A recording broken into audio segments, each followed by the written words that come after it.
Hi అండి, welcome to hi అమ్మ vlogs. ఎవరైనా మన ఛానల్ కొత్తగా చూస్తున్నట్టయితే ప్లీజ్ సబ్స్క్రైబ్ చేసుకోండి. అండ్ అలానే పక్కనున్న బెల్ ఐకాన్ని క్లిక్ చేస్తే నేను ఏదైనా కొత్త వీడియో పెడితే మీకు నోటిఫికేషన్ వస్తుంది. ఈరోజు రెసిపీ వచ్చేసి ఎగ్ వెల్లుల్లి కారం అండి. నోటికి ఏదైనా కారంగా తినాలనిపించినప్పుడు ఈ కర్రీ చేసి పెట్టండి. ఎవరైనా చాలా ఇష్టంగా తింటారు. చాలా ఈజీ ప్రాసెస్ అండి, అండ్ టేస్ట్ కూడా చాలా బాగుంటుంది. మీరు ఒక్కసారి ట్రై చేసి చూడండి. ఇది వేడివేడి అన్నంలో కలుపుకొని తింటే చాలా టేస్టీగా ఉంటుంది. మరెందుకు ఆలస్యం, ప్రాసెస్లోకి వెళ్ళిపోదామా. ఇక్కడ నేను ఒక చిన్న మిక్సీ జార్ తీసుకొని ఒక 1/2 టేబుల్ స్పూన్ వరకు మిరియాలు తీసుకున్నానండి. ఒక 4 లవంగాలు తీసుకున్నాను. 1 టేబుల్ స్పూన్ జీలకర్ర తీసుకున్నాను. ఒక 2 యాలకులు తీసుకొని ఒక వెల్లుల్లి పొట్టు తీసేసి వేసుకున్నాను. వెల్లుల్లి రెబ్బలు. ఒక టేబుల్ స్పూన్ వరకు కారం వేసుకొని ఇప్పుడు నేను చూపించిన విధంగా ముద్దలా తయారు చేసుకొని పక్కన పెట్టేసుకోండి. ఇప్పుడు స్టవ్ మీద ఒక ప్యాన్ పెట్టేసుకొని ఒక 3 టేబుల్ స్పూన్ వరకు ఆయిల్ వేసుకున్నాను. ఆయిల్ హీట్ అయ్యాక ఆవాలు వేసుకున్నాను. ఆవాలు చిటపటలాడాక జీలకర్ర వేసుకున్నాను. దాని తర్వాత ఎండుమిర్చి, ఒక 2 ఎండుమిర్చీలండి చీల్చుకొని వేసుకోండి. ఇవి కొంచెం ఫ్రై అయ్యాక కరివేపాకు రెబ్బలు వేసుకొని కొంచెం పోపు కలిపేసుకోండి. పోపు కొంచెం వేగింది అనిపించాక ఇప్పుడు ఇందులోనే ఎగ్స్ బ్రేక్ చేసుకొని వేసుకోవాలండి.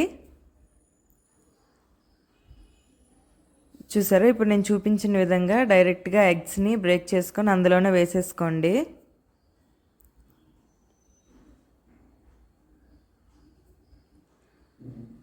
మీకు ఎన్ని ఎగ్స్ కావాలంటే అన్ని వేసుకోండి. అంటే మనం కొట్టిన మసాలాకి తగ్గట్టుగా వేసుకోవాలండి. మరి ఎక్కువ వేసుకుంటే మసాలా సరిపోదు కదా.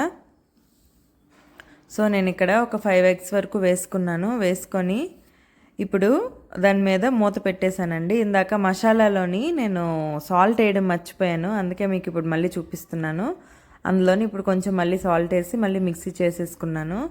ఇప్పుడు ఈ ఎగ్స్ మనం బ్రేక్ చేసుకొని కళాయిలో వేసుకున్నాం కదా, అందులోనే కొంచెం పసుపు వేసుకున్నామండి. పసుపు వేసుకొని మూత పెట్టుకున్నాం. పసుపు వేసుకుంటే మనకి ఇలా రెడ్ కలర్ వచ్చేస్తుందండి. కారం ఏం నేను వేయలేదు ఇక్కడ, జస్ట్ పసుపే వేసాను. వేసి కొంచెం ఫ్రై అయ్యాక ఇలా పీసెస్లా బ్రేక్ చేసుకొని టర్న్ చేసుకోండి.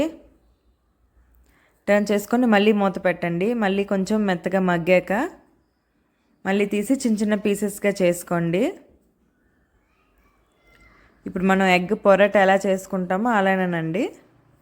ఇప్పుడు చిన్న చిన్న పీసెస్గా చేసుకొని అన్నీ ఒక పక్కకు పెట్టేసి మనం ముందుగా మసాలా రెడీ చేసుకున్నాం కదా, ఆ మసాలాని ఇందులో వేసుకొని ఆ మసాలాని కొంచెం ఫ్రై చేసుకోండి. జస్ట్ పచ్చివాసన పోయే వరకు కొంచెం ఫ్రై చేసుకుంటే సరిపోతుంది. ఇప్పుడు మసాలా ఫ్రై అయ్యాక ఆ మసాలాని మనం కర్రీలో కలిపేసుకోవడమే. కర్రీలో బాగా కలిసేటట్టు కలిపేసుకోండి. చూసారా, బాగా కలిసేటట్టు నేను కలుపుకున్నాను కదా. అలానే మీకు ఆయిల్ సరిపోలేదు అనిపిస్తే కొంచెం ఆయిల్ యాడ్ చేసుకోవచ్చు. మసాలా వేసినప్పుడే మసాలాలోని కొంచెం ఆయిల్ వేసుకొని ఫ్రై చేసుకుంటే కొంచెం మీకు మసాలా టెక్స్చర్ కొంచెం పలుచగా అయ్యి కర్రీలో త్వరగా కలుస్తుంది. అంతేనండి, ఎంతో టేస్టీగా ఉండే ఎగ్ వెల్లుల్లి కారం రెడీ అయిపోయిందండి. ఇప్పుడు మనం సర్వ్ చేసుకుందాం. ఒక ప్లేట్లో రైస్ వేసుకొని కర్రీ వేసుకుందాం. వేసుకొని వేడివేడి అన్నంలో ఈ కర్రీ కలుపుకొని తింటే చాలా అంటే చాలా టేస్టీగా ఉంటుందండి. మీరు ఒక్కసారి ట్రై చేసి ఎలా వచ్చిందో నాకు కామెంట్ చేసి చెప్పండి. అండ్ అలానే నా వీడియోని లైక్ చేయండి, షేర్ చేయండి. మరిన్ని ఇంట్రెస్టింగ్ వీడియోస్ కోసం నా ఛానల్ని సబ్స్క్రైబ్ చేసుకోండి ఫ్రెండ్స్. Thanks for watching.